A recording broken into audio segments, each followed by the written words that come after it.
بسم الله الرحمن الرحيم نحمده ونصلي ونسلم على رسوله الكريم أما بعد فأعوذ بالله من الشيطان الرجيم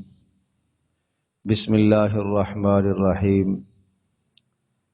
فإذا فرغت فانصب وإلى ربك فارغب صدق الله مولانا العظيم رب اشرح لي صدري ويسر لي أمري واحلل عقدة من لساني يفقهوا قولي اللهم صل على محمد وعلى آل محمد كما صليت على إبراهيم وعلى آل إبراهيم إنك حميد مجيد اللهم بارك على محمد وعلى آل محمد كما باركت على إبراهيم وعلى آل إبراهيم إنك حميد مجيد رسول پاک صلی اللہ تعالیٰ علیہ وسلم نے اللہ تبارک و تعالیٰ کا ایک ارشاد نقل فرمایا، یعنی نبی پاک صلی اللہ تعالیٰ علیہ وسلم کا ارشاد گرامی ہے کہ اللہ پاک ارشاد فرماتا ہے، حدیث قدسی ہے، یا ابن آدم، اے انسان، تفرغ لعبادتی، تم اپنے آپ کو میری عبادت اور بندگی کے لیے فارغ کر لو، اپنے آپ کو میری عبادت اور بندگی کے لیے تھوڑا سا فارغ کر لو، اور جب تم اپنے آپ کو میری بندگی کے لیے فارغ کر لو گے تو میں املأ صدرک غنًا، میں تیرے دل کو مالداری سے بھر دوں گا، وَأَسَدُّ فَقْرَكَ، اور تیرے فقر کو میں دور کر دوں گا، فقر و فاقے کو ہٹا دوں گا، اور وَإِلَّا تَفْعَلْ، اور اگر تم ایسا نہیں کرو گے، یعنی تم اپنے آپ کو میری عبادت اور بندگی کے لیے فارغ نہیں کرو گے تو پھر کیا ہوگا؟ ارشاد فرمایا، أَمْلَأُ يَدَيْكَ شُغْلًا، میں تیرے ہاتھوں کو، تیری زندگی کو مشغولی سے بھر دوں گا، لیکن تیرا فقر ختم نہیں ہوگا۔ خوشحالی کا اسلوب اور طریقہ ایک سمجھایا اس مبارک حدیث میں، خوشحالی حاصل کرنے کا ایک طریقہ بتایا، خوشحالی کیسے حاصل ہو، تو خوشحالی کا راستہ بتایا، عبادت کے ذریعے سے خوشحالی حاصل ہوتی ہے۔ آج دنیا میں ہر کاموں کے لیے، ہر چیز کے لیے انسان کے پاس وقت ہے، لیکن عبادت کے لیے آدمی کے پاس وقت نہیں ہے۔ بات جب قرآن کی تلاوت کی آتی ہے، بات جب نماز کی آتی ہے، راتوں کے قیام کرنے کی آتی ہے، تو آدمی کے پاس یہ عذر آ جاتا ہے اور شیطان یہ وسوسے ڈال دیتا ہے کہ آپ بڑے مشغول آدمی ہو، آپ کی تو بڑی مصروفیت ہے، آپ کے پاس تو ٹائم ہی نہیں ہے، آپ کے پاس موقع کہاں ہے؟ صبح سے آپ نکلتے ہیں شام تک، اور شام سے صبح تک آپ ضروری اور اہم کاموں کے اندر مشغول ہیں۔ آپ معاش کے لیے نکلتے ہیں، ایک بڑا کام ہے، آپ بچوں کی کمائی کے لیے نکلتے ہیں، ایک بڑا کام ہے، آپ حلال روزی طلب کرتے ہیں، ایک بڑا اہم کام ہے۔ یہ سارے کاموں کے بعد آپ کو فرصت کیسے ملے گی عبادت کے لیے؟ اور شیطان 10 عبادتیں آپ کو سمجھائے گا اور یوں بتاتا ہے، یہ وسوسے ڈالتا ہے کہ یہ بھی تو ایک عبادت ہے، معاش کا اختیار کرنا، اپنے بچوں کے لیے حلال روزی کا تلاش کرنا اور کمانا، یہ بھی تو ایک عبادت ہے، فلاں کام کرنا یہ بھی تو ایک عبادت ہے، فلاں عمل وہ بھی تو ایک عبادت ہے۔ 10 قسم کی چیزیں سامنے شیطان لے آتا ہے اور سب کے سب ان اعمال کو مزین کر کے دکھاتا ہے کہ آپ یہ کام کر رہے، یہ بھی تو بڑے خیر کے کام ہیں، ان کاموں کے بعد آپ اور کون سا خیر کا کام اور کون سی عبادت کرو گے؟ یہ بھی تو عبادت ہے۔ گھر کی خیالداری کرنا بھی عبادت ہے، تجارت اختیار کرنا بھی عبادت ہے، اور لوگوں کے ساتھ رکھ رکھاؤ رکھنا، اچھے اخلاق سے پیش آنا بھی تو عبادت ہے۔ یہ سب چیزیں شیطان عبادات گنواتا ہے کہ یہ سب عبادات ہیں، حالانکہ رسول اکرم صلی اللہ تعالی علیہ وسلم جو اس ارشاد کو نقل فرما رہے ہیں، اس کی منشا یہ ہے کہ اپنے آپ کو اللہ کی خالص عبادت اور بندگی کے لیے فارغ کرو۔ آپ کا تنہائی میں اپنے رب کے ساتھ وقت گزرنا چاہیے، آپ کا تنہائی میں اپنے اللہ کے ساتھ کچھ نہ کچھ وقت گزرنا چاہیے۔ تلاوت ہے، ذکر ہے، نماز ہے، راتوں میں قیام ہے، اللہ کے سامنے ہاتھ پھیلانا ہے، یہ تنہائی کی جو عبادت ہے، اس عبادت کے لیے اپنے آپ کو فارغ کر لو۔ یہاں مقصود یہ ہے کہ اس تنہائی کی عبادت کے لیے تم اپنے آپ کو فارغ کر لو، اور جب اس تنہائی کی عبادت کے لیے تم اپنے آپ کو فارغ کر لو گے، کچھ وقت اس تنہائی کی عبادت کے لیے دو گے، تو نتیجہ اللہ تبارک و تعالی نے دو باتوں میں بتایا کہ دو فیصلے میں تمہارے حق میں کروں گا۔ نمبر ایک، تمہارے سینے کو میں غنا اور مالداری سے بھر دوں گا، تمہارے دل میں سکون دوں گا، تمہیں گھر کے اندر چین آنا شروع ہو جائے گا، اللہ کی بندگی اور عبادت میں تمہیں سکون آنا شروع ہو جائے گا۔ آج بے سکونی زندگی میں کیوں ہے؟ نماز کے لیے وقت نہیں ہے، تلاوت کے لیے وقت نہیں ہے، اذکار کے لیے وقت نہیں ہے، دعا کے لیے وقت نہیں ہے۔ مجھے آپ یہ بتائیے کہ رسول اکرم صلی اللہ تعالی علیہ وسلم کی جتنی مشغولیت ہے، آپ علیہ الصلوۃ والسلام کی جتنی مصروفیت ہے، کتنی بڑی مصروفیت!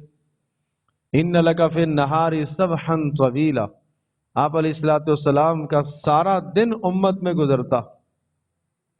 رسول پاک صلی اللہ علیہ وسلم کی گھریلو زندگی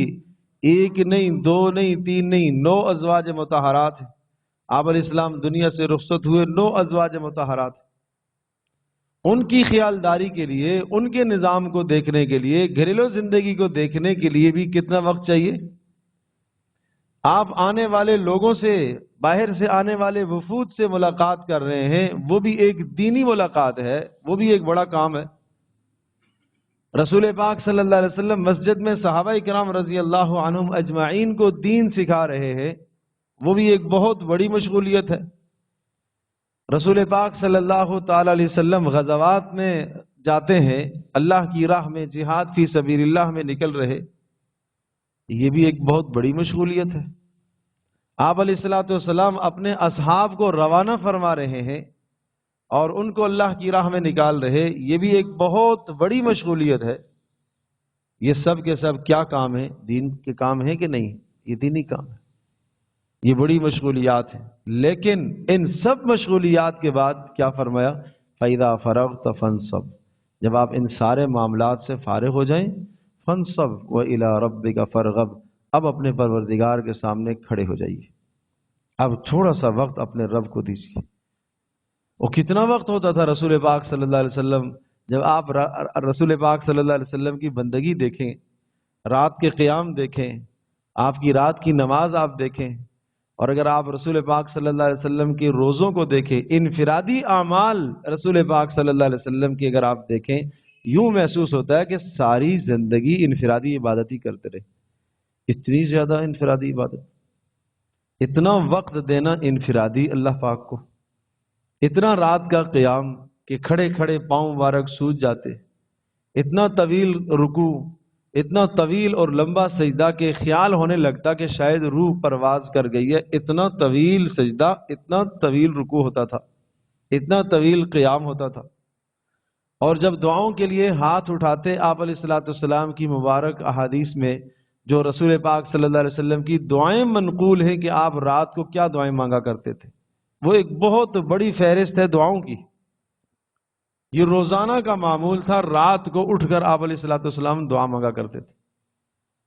جب آپ مجھے یہ بتاؤ کہ رسول اکرم صلی اللہ تعالی علیہ وسلم نے گھریلو زندگی کو بھی دیکھا، ازواج مطہرات کی خیالداری بھی آپ نے فرمائی، آپ نے صحابہ کو دین بھی سکھایا، آپ نے باہر وفود بھی بھیجے، آنے والے وفود سے ملاقات بھی کرنا، رسول پاک صلی اللہ علیہ وسلم کا خود جنگوں میں شریک ہونا، حضرت صلی اللہ علیہ وسلم کا لوگوں کے فیصلے کرنا روزمرہ،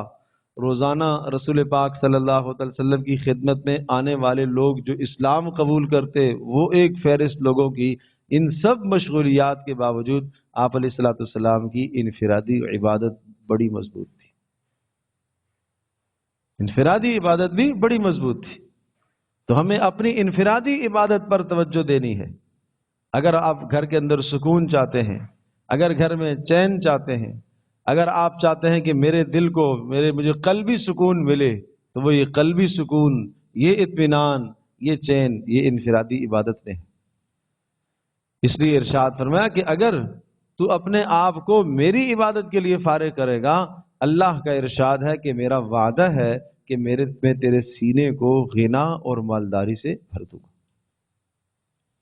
میں غنا اور مالداری، سکون عطا کروں گا، لیکن فرمایا ہاں میں تیرے فقر کو ختم کر دوں گا، تنگ دستی کو دور کر دوں گا، جتنا میں تمہیں دوں گا اس پر تو قانع ہو جائے گا، قناعت اختیار کرے گا، تو راضی ہو جائے گا، تو خوش ہو جائے گا، تیری ضروریات کو کم کر دوں گا، خواہشات کو ختم کر دوں گا۔ خواہش ہی نہیں ہے۔ ایک آدمی کے دل میں ایک خواہش اٹھتی ہے، ضروریات ساری پوری ہے، لیکن وہ خواہش پیدا ہوئی ہے۔ اگر وہ خواہش پیدا نہ ہوتی تو اس کا وہ مال ضائع نہ ہوتا، وہ نہ جاتا، لیکن خواہش اٹھی ہے، اس خواہش کو پورا کرنے کے لیے اسے پیسہ خرچ کرنا ہے۔ وہ خواہش پوری کر کے آیا ہے، دوسری خواہش پیدا ہوئی ہے، اس کو پورا کرنے کے لیے، بجا لانے کے لیے پھر اور مال خرچ کرے گا۔ ایک تیسری خواہش پیدا ہوئی ہے، اس خواہش کو پورا کرنے کے لیے مزید مال کی ضرورت ہے، تو اس طرح سے اس کا فقر بڑھتا چلا جائے گا، خوشحالی نہیں آئے گی، فقر بڑھتا چلا جائے گا۔ اور اگر یہ اللہ تبارک و تعالیٰ کو راضی کرتا ہے، اللہ کی بندگی کر کے، اللہ کی عبادت کر کے، اللہ پاک اس کی خواہشات کو روک دے گا۔ جب خواہشات کو روک دے گا تو جو اس کی آمدنی ہے، جو اس کے ذرائع ہیں، محدود آمدنی کے اندر محدود ضروریات پوری ہو جائیں گی، لیکن محدود آمدنی میں لامحدود خواہشات پوری نہیں ہو سکتی۔ محدود آمدنی کے اندر لامحدود خواہشات پوری نہیں ہو سکتی۔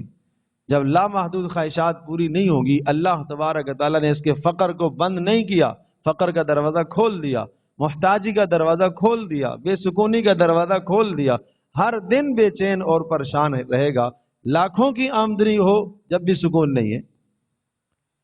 جتنا مال آ جائے جب بھی سکون نام کی کوئی شے اس کے پاس نہیں ہے۔ سبب کیا ہے، وجہ کیا ہے؟ اس لیے کہ رسول اکرم صلی اللہ علیہ وسلم نے جو سبب بتایا ہے اس سبب کی طرف توجہ نہیں کر رہا۔